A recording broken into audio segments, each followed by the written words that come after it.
New Year everyone, I am Melissa and welcome to Oh My Word Melly. Here is me wishing y'all's 2023 is happy, joyous and prosperous and that all y'all's dreams and bookish goals come true this year.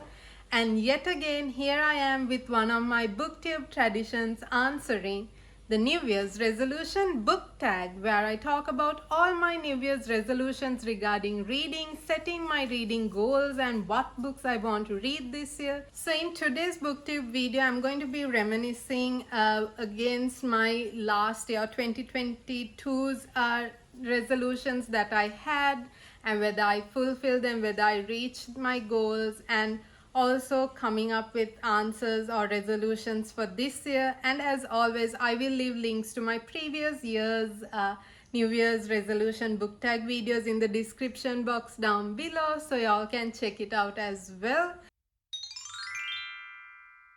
An author you'd like to read that you never read before. So last year my answer was Olivia Dade because I really wanted to read Spoiler Alert and All the Fields, and I really couldn't. I know starting off this year saying I really couldn't meet one of my resolutions of last year. Not a good thing, but still, oh well, that was life. Book 3, which if I'm not mistaken is Shipwrecked, was released last year, like in the last couple of months, I guess.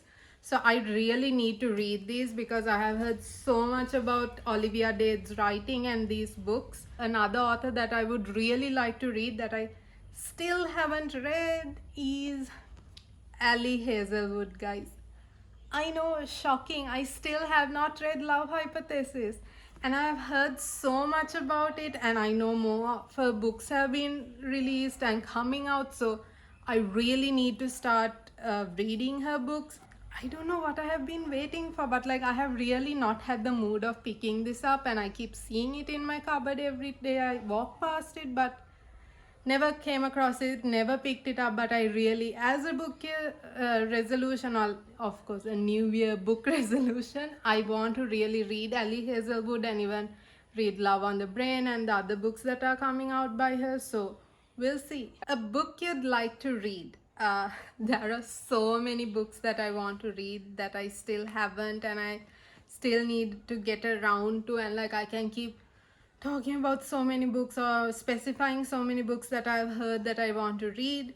But I really want to read Taylor Jenkins Reid's Seven Husbands of Evelyn Hugo.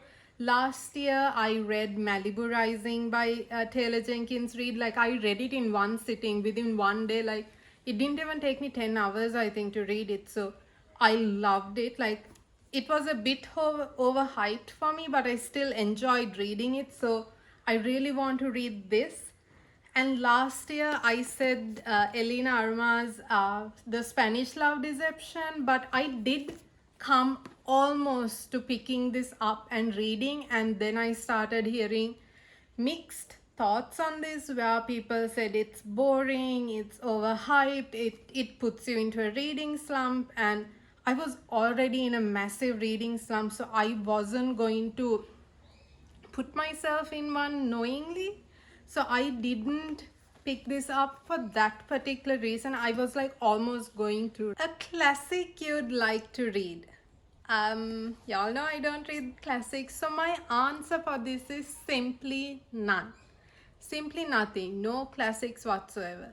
Last year I said I will try to read Samantha Silva's Mr. Dickens and His Carols, which was like a spin-off or a retelling of Charles Dickens' The Christmas Carol. But I really couldn't even think of reading that book. So this year I am simply just not going to put unnecessary pressure on me, and I'm not going to attempt to or like make a resolution that I will read some of the classics because that's really so much of pressure. A book you'd like to reread. So guys, I have read so many books again and again. For example, Twilight or 50 Shades. Those are my comfort reads, and like I just love rereading them. I have reread, I think, Twilight, the entire saga, more than 15 or 20 times since I was a teen.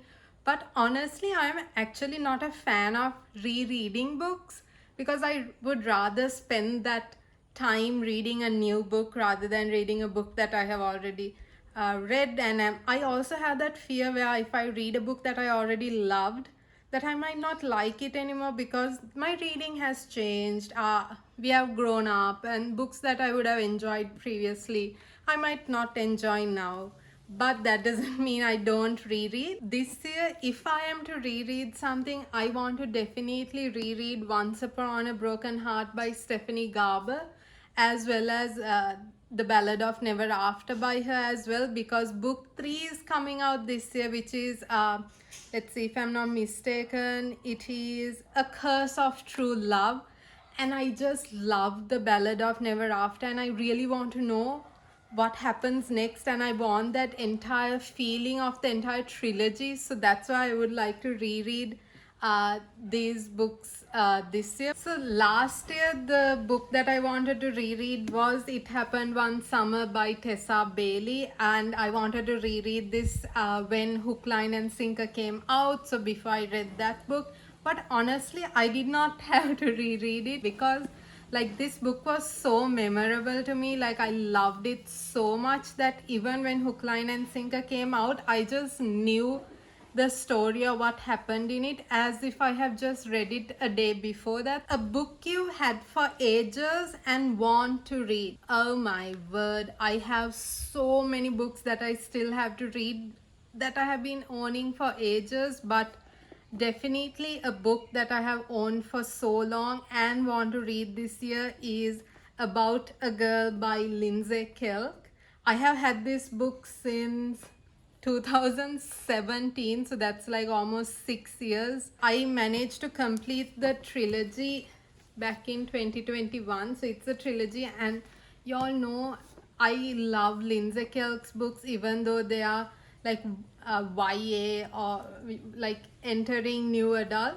Absolutely love it, and I have like read most of all of her books, and I really want to read About a Girl this year. A big book you'd like to read. So I don't think this is going to be the biggest book that I read this year, but the answer that I'm going to give is nevertheless The Burning God by R.F. Kuang, which is the third book of the Poppy War trilogy. Inosh has been wanting me to read this so much. Inosh is one of my Instagram or Bookstagram friends, and he really wants me to read the Poppy War trilogy, and has like, oh my word, he recommends this almost always. Last year I said the Devabad trilogy or the Empire of Gold is the biggest book, which technically is. It has 790 pages. But with how hectic my life has been and work has been, committing to such massive books was not something I was able to do.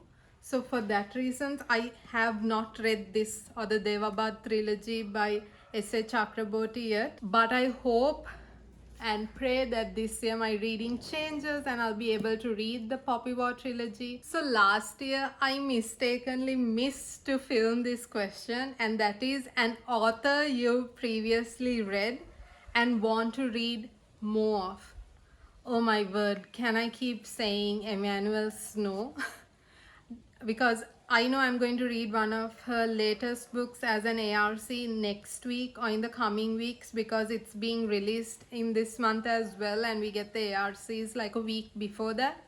But anywho, as I can't keep saying Emmanuel Snow always, I would also like to read Tessa Bailey, specifically the Hot and Hammered series, which is Fix Her Up, then Love Her or Lose Her, and also Tools of Engagement.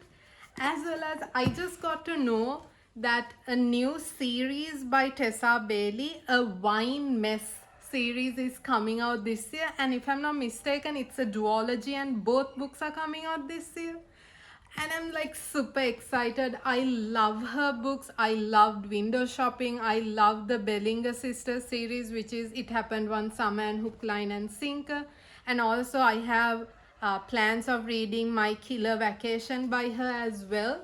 So this year definitely I want to get around to these 3 books, and hopefully, fingers crossed, her new series as well. A book you got for Christmas and would like to read. Sadly, guys, I did not get a book for Christmas last year per se, but I did get an ARC of book 2 of the Labors of Jen series from the author herself, Rachel Menard. I read book 1, which is let me see, Game of Strength and Storm, last year. I did a review of it on Instagram and Goodreads. I'll leave a link to the Goodreads review in the description box down below.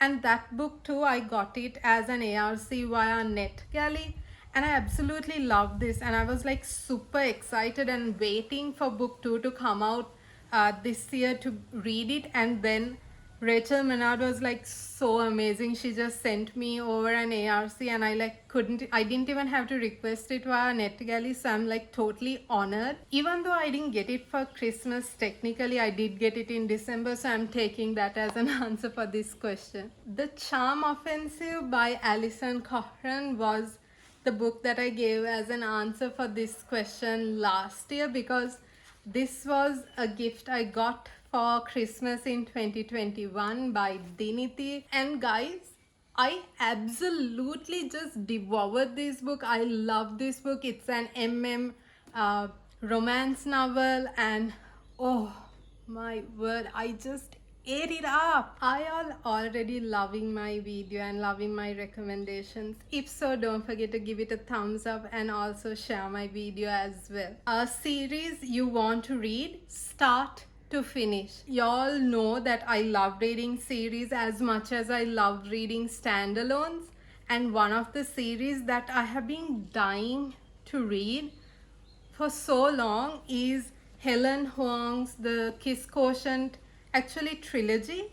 So this is something I want to read start to finish. So it is The Kiss Quotient, then The Bride Test, as well as Heart Principles. So I love this question. A series you want to finish that you already started. Sadly, guys, like I want to finish the Last Hours trilogy by Cassandra Clare, and the book is releasing the 31st of this month, which is Chain of Thorns. If y'all still haven't ordered it, I think y'all should, especially the hardcover has this reversible dust jacket. I'm still contemplating of pre-ordering it, still have not done it. I think I should before I get late for the game, but with all these issues, inflation and dollar crises, I don't know if it's feasible, so let's see it. But if y'all still haven't and y'all are thinking of it, I think y'all should. Y'all deserve it.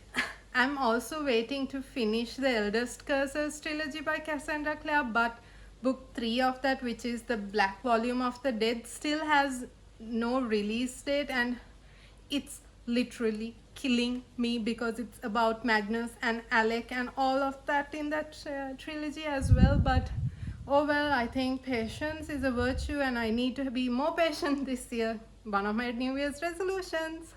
Anywho, so apart from all those, I really want to finish the Last Hours trilogy. I have been waiting for so long. I thought Chain of Thorns will come earlier than this, but oh well, I survived after reading A Chain of Iron. So let's see how this trilogy ends. I know I'm going to be a complete and total, I don't know, crying, sobbing wreck at the end of this, but I'm like really excited that it's just a few more days away. Do you set reading goals? If so, how many books do you want to read in 2023? So in 2021, I managed to actually read 78 books. If I'm not mistaken, I started with a target of 24, that went to 48. And anyhow, I finished reading 78 books. So then last year again, I set it for 48, and I was like so excited. And in the first quarter of the year, I definitely knew that I'll be reading a lot, but sadly, we'll just say life got into the way. I went into this massive reading slump and did not even have the time to read for a good 4-5 months, that I thought even 48 was a target that I would never reach for the life of me. But thank God things tend to change a bit, and I managed to get some reading done, and I closed off 2022 with a total of 57 books. I really wanted to squeeze in the mistletoe motive to make it 58, an even number, but honestly did not have the time in the last 2 days of the year, which is like yesterday and day before. But seriously, like 57 was not something I thought I would even achieve. Like when I achieved the 48 itself, it was such a delight. And my god, the pressure I had when I realized how back I was from my target or reaching my goal. Oof, that stress was like, oh my god. So knowing how hectic my job is and anticipating that it's going to be the same in this new year, I'm going to play it safe and stick to again 48 books this year. But fingers crossed, and I hope y'all pray that I get to read so more than that as well this year. But let's see. So for now, let's start with 48. Any other reading goals? So last year I ended up reading a massive amount of romance books, and not that I don't like romance, I absolutely adore and rather prefer romance than anything else, but I do enjoy fantasy as well. So one of my goals this year is to try and incorporate a bit more fantasy as well along with all my romance reads, because I just want that deviation, because I keep on reading romance after romance after romance, not complaining but just want some difference to make it fun. I thought of trying or attempting the Uppercase YA, which is an Instagram page. I'll just leave a picture of it here. So do check out their page. They give some amazing book recommendations. Only once or twice some of their recommendations are like totally not that good for me. But they have set up this 2023 reading challenge, which I thought I'll try to attempt, because most of the prompts of this reading challenge is like books making me step out of my comfort zone, so it might make me read books that I don't usually read. Why not spice up my reading life, isn't it? So that's another goal that I wanted to have when it comes to reading this year, just apart from setting a target. I hope y'all enjoyed listening to all my bookish resolutions, my bookish goals, and also my recommendations. And if y'all have any books that y'all think I should check out as well this year, do let me know. And if y'all did enjoy this video and all of my other videos, don't forget to subscribe to my channel and also click on that little bell icon so that y'all get notified every time I post a video. So I hope to see y'all next week with another fun and bookish video. And here is me wishing you a year full of blessings filled with love and laughter, and may you be able to read more books and like books to your heart's fullest content. And I hope you have a happy and prosperous 2023. And this is me saying bye from Oh My Word Melly.